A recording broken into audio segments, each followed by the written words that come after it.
What is going on, FA Nation? John Pembe here with your MLB DFS Playbook preview show for Tuesday's 10-game main slate over on DraftKings. Got a big slate with a lot of top-end pitching. Let's just break down into it here. Appreciate you all tuning in. If you could hit that like button, a free way to support the work we do here on the Fantasy Alarm YouTube channel. Of course, you hit that subscribe button, you get notified whenever we go live. We'll be live here at 4 p.m. Eastern time to give you all the latest news and updates on this 10-game slate before you get into building your lineups. Gonna start things off here again, looking at the pitching position. We go position by position for those of you who are tuning in for the first time here. Top price pitchers on the slate: Zach Wheeler, Freddie Peralta, Cole Reagan. It's all up over $10,000. Nestor Cortez and Luis Castillo up over $9,000 here. I think some notable spots to take a look at here. Obviously, Zach Wheeler is your top price guy, up over $11,000, but this isn't necessarily the easiest matchup on the board. If you look against right-handed pitching this season, the Giants have been a little pesky here. 310 WOBA is good for 13th in baseball. 246 batting average is the 8th best in the league. They don't hit for a ton of power, and one of their better power hitters there, obviously, this season has been day-to-day Lamonte Wade. Against right-handed pitching. So we'll see whether or not he's in the lineup or not for the Giants there. But obviously you have Wheeler coming off of a great start against Texas, Washington. He's been a stud all season long. 10-game slate. There's certainly going to be some value. So if you do find yourself looking to spend up for Wheeler, you can. Cole Reagan is another one here, coming off of 6 shutout innings, 12 strikeouts against Detroit.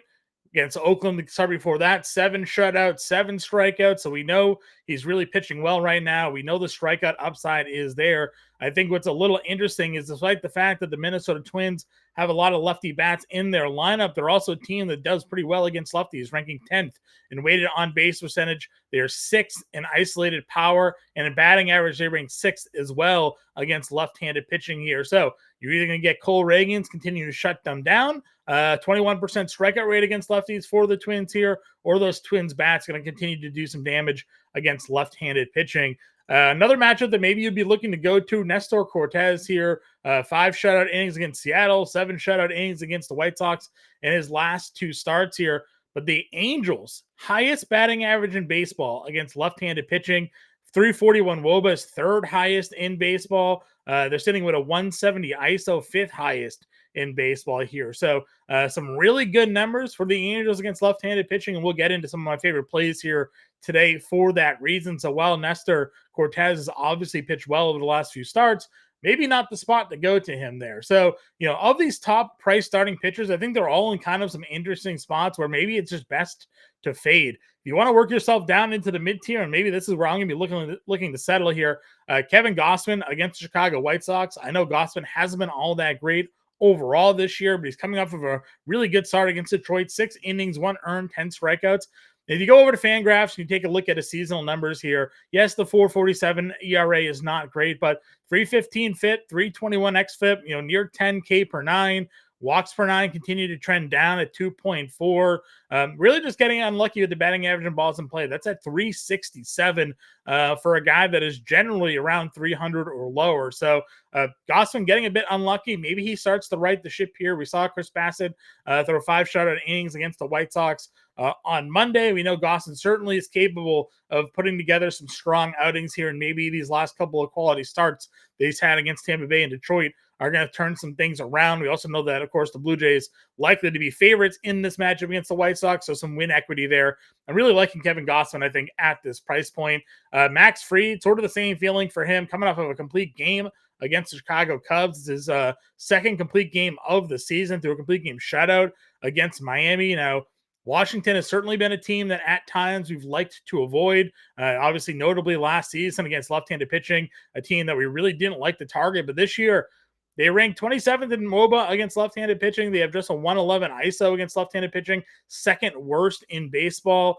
Still, in terms of strikeout rate, 22.2%. Again, last year, they didn't strike out at all, that 22.2%, 13th highest, so right in the middle of the league standings here. So, Max Fried there against Washington certainly could be a target for you in the mid-tier. And then after that, again, I don't really love too much of the value. If you want to attack Colorado with Tristan McKenzie, given how poorly Colorado's offense has generally been this season, maybe you could. If you think Hunter Brown is started to figure some things out though over the last couple of starts. $6,500 is obviously too cheap, and what could be a ceiling strikeout game for him. Despite their relative improvements, Seattle's still the highest strikeout rate in baseball against right-handed pitching. Their 298 WOBA is 25th in baseball, so could find Hunter Brown here at cheap as a good value play. But again, for 10-game slate, I'm really liking some of the mid-tier options, notably Gossman and Freed. Again, we'll revisit a lot of these things at the 4 p.m. show, so make sure you tune into that. Moving on over to the catcher position, we generally look to find our cheapest plays and move along. Still feel the same way there. Looking at this position, looking at Hop, $3,800 against Nestor Cortez certainly could be a play there. Luis Campusano, someone that hits lefties pretty well, gets Luzardo at $3,600. We have the returning Sean Murphy at $3,500. Don't hate that spot as well in the mid tier. So as we get official starting lineups, we generally look to see where the value is at the catcher position and look to plug them in so we can spend up for some of the more expensive bats on this slate. Moving on over to the first base position here. Again, up at the top, you got Bryce Howard, $6,000. Josh Naylor in Coors at $5,600. Salvi Perez, Matt Olson, $5,300. Vladdy, $5K. If you wanted to spend up, I think it's obvious you'd go and look for some core stacks. I know Naylor hasn't been anything special. It certainly did not have a great game in Coors on Monday, but just that Coors Field boost that could be in play. Something to at least note for sure. Same thing with Matt Olson against Irvin at $5,300. You go down into the mid tier. I like Nathaniel Lowe against Brandon Pfaadt at $4,200. Certainly don't mind going with the Toronto bats again, going up against Clevenger if you wanted to go there. Certainly could make a target of that one. Lamonte Wade, as I mentioned, already out for against Wheeler. So a guy that I generally look to play as a value option on San Francisco against righties, not in the lineup. So a couple of options for you guys there at the first base position. I think I'm going to find myself likely looking to spend up Olsen, Guerrero, Naylor, Harper, somewhere in that range at first base on this slate. Moving on over to second base. Again, you have Jimenez, lefty versus Feltner, righty, $5,400. Marcus Semien against Brandon Pfaadt, $5,200. Could certainly go in those directions. But Luis Rengifo, $4,600 second base, third base eligibility. As I mentioned, it's the Angels that just dominate left-handed pitching. Rengifo has the highest batting average in baseball against left-handed pitching on the season. He's hitting 500. He has 15 for 30 with a homer and 5 doubles this season against left-handed pitching. Best batting average again in the league. Weighted on base percentage, he's second with a 553 and a 267 ISO against left-handed pitching here. So I've been plugging in Luis Rengifo as often as I can against lefties. I've told you all to do the same, and I'll likely be looking to do that here on this slate as well. You want to work your way down a little bit. I don't mind going Schneider against Clevenger. Again, just getting in some Blue Jays against Clevenger there. I also don't mind Nico Horner against Peralta. Just the price tag doesn't really meet the talent on the player there. Even in Peralta, kind of a tough matchup. I don't mind the $4,100 there.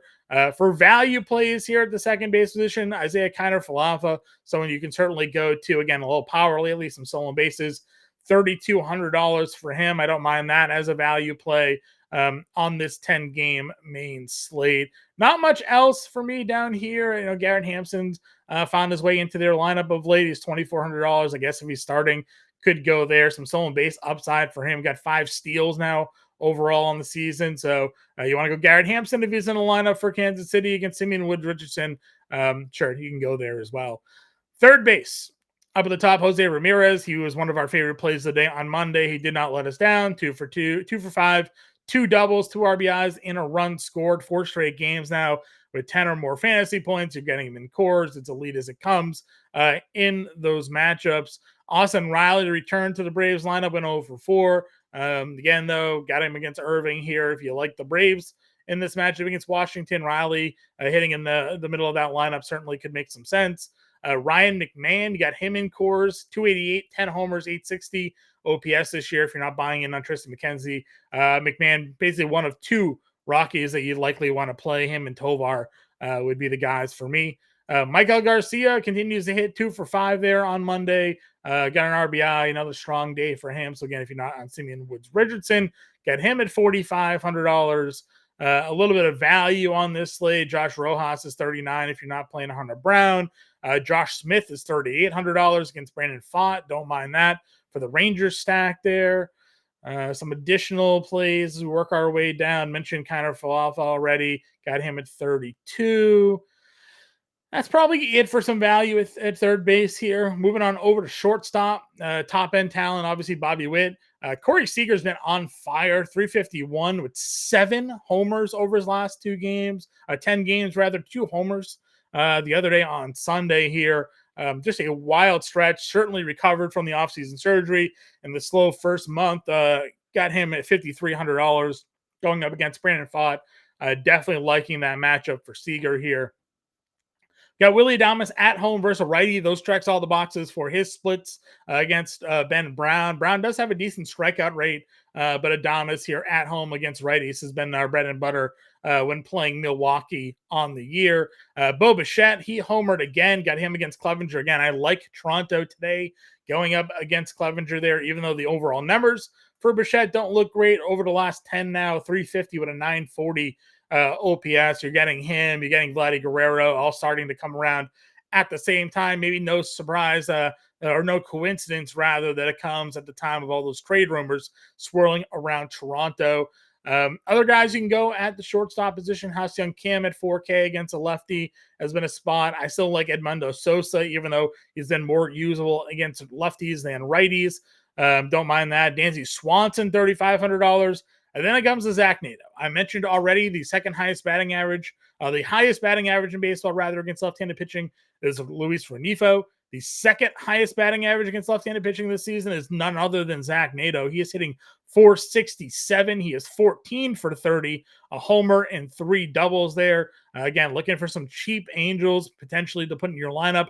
Zach Neto for sure hitting 324 with 1,000 OPS over his last 10 games as it is. Again, I know Nasty Nestor Cortez has been looking good over the last couple of starts here, but a tough matchup potentially on the way for him going up against this Angels offense. And that will bring us over to the outfield position here, where, again, we generally say find your favorite stack and put them in there. If you're not in on Castillo, you have Tucker, obviously, an elite bat, 18 homers for him, 5 over the last 10 there. Castillo's given some problems giving up home runs. The Yankees, we haven't talked many Yankees against Griffin Canning. We're mostly just waiting for the outfield. Judge and Soto here against Griffin Canning. If you can find a way, because you're using maybe a Hunter Brown in the mid-tier starting pitcher, you get Judge and Soto in your lineup against Griffin Canning. I really don't think you can go too wrong in that spot here. David Fry, if you want to go with him again, I know he's been better against lefties than righties, but he's hitting cores. He's hitting 440 with a 1,400 OPS over the last 10. Certainly can run that one out there. Also has catcher eligibility. Taylor Ward, again, another angel bat that you can go ahead and put in your lineup there against left-handed pitching if you want to go ahead and stack against Cortez. I know that lineup looks weird. No Mike Trout. You look it up and down, and you don't think it has much punch, especially when we get to who their cleanup hitter has been during this last month or so here. But again, Ward, if you wanted to go and plug him in there, obviously the 11 homers. He's hitting 366 against lefties this year, 401 WOBA, a 146 ISO, 512 slug. So Ward there, $4,800. Stanton, another guy, a lot of power in his bat, 4 homers over the last 10 going up against Griffin Canning. Can run that one out there. I don't mind Michael Harris. I'm curious without Ronald Acuna if we see Harris up the lineup here with a righty on the mound. There was a lefty on the mound on Monday.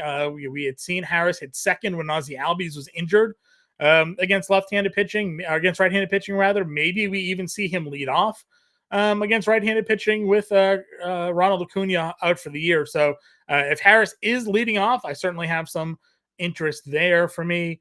At some point, Corbin Carroll has to come around. 4,400 is too cheap. Dane Dunning, if you want to take a shot with him, certainly fine going in that direction. As good as Cole Reagans has been, Willie Castro's hitting over 400 against lefties. He's $4,300. If you wanted to check that play out. Lane Thomas is back. Thomas has hit lefties really well over the course of his career. Got Verdugo at 4,200. Some value plays down here. Freeman, big day for him. Shout out to James Grande, called him out on the morning show for Monday. 3 for 5, 2 doubles for him there, back-to-back strong games. You get him in core, certainly don't mind. That play at $4,100. Jock Peterson against Dane Dunning, 41. Get Doyle against McKenzie at 41. So definitely some good value. Brings us to Kevin Pillar, 459 average, 1,200 OPS, $4,000. Again, part of that Angel stack that I'm really liking here against Nestor Cortez, a great value for him. Again, the Angels, a lot of good guys against left-handed pitching. None of them are all that expensive, and Luis Renifo is like their highest price guy in that lineup. Adam Duvall should be an everyday player, $3,800. He homered on Monday with the more consistent at-bats. There's a chance he goes on a home run stretch. If you go look at Fangraphs, they got him now projected to hit 20 or more homers over the rest of the season here. So they think that he could really be a big power bat at $3,800. Joe Adell, another guy that could have some power against left-handed pitching, $3,700 for him. If you want to get part of that Angel stack, certainly can do so. Luke Raley, power against Hunter Brown, $3,500. He was one of the hotter hitters in baseball there for a little bit. 324 average, still over his last 10, even with the OPS coming down a little bit there, $3,500 for him there. See if there's any other obvious values as we work our way down.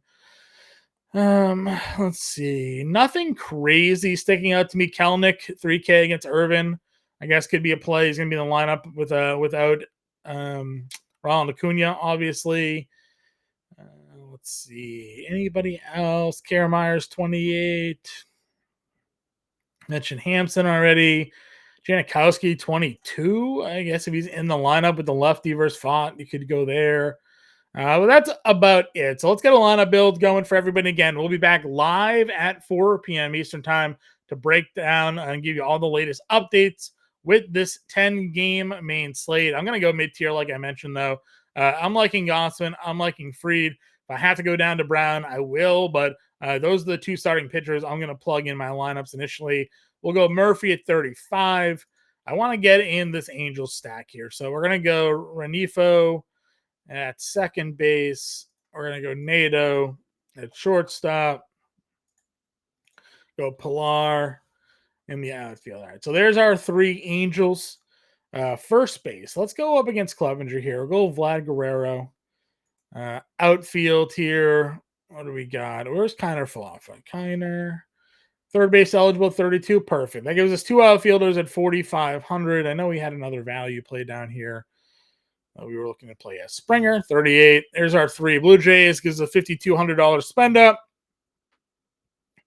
Let's go with Fry with our Coors Field. So we'll get one Coors play in here. Gossman, Fried, Murphy, Guerrero, Rengifo, Kiner Fluff, Nato, Pilar, Springer, and Fry, giving us our Blue Jays and Angels stack. One off Coors Field play and two mid-tier starting pitchers for everybody here on this 10-game slate. Again, make sure you hit that like button. Free way to support the work we do here on the Fantasy Alarm channel. Hit the subscribe button to get notified when we go live. Again, we'll be back live here at 4 p.m. Eastern time on Tuesday to break down the 10-game slate, give you all the updated lineups, news, and notes that you guys need to build those winning lineups. For now, everybody, good luck, and we'll catch you all later.